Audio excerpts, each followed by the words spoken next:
Hello everybody. So today I want to talk about algebra.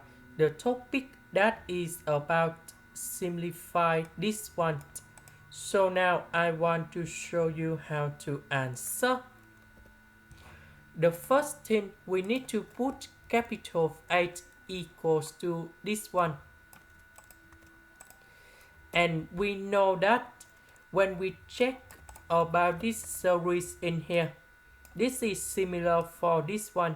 So we change this one into capital 8.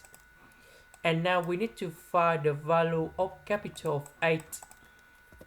Next, we multiply both sides by capital 8. And we have like this.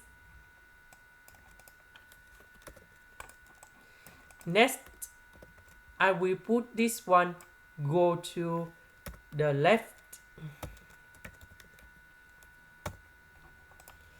And now we need to know that we need to find the value of capital 8. So we have capital 8 equals to number 2 plus 2 with the square root of number 2.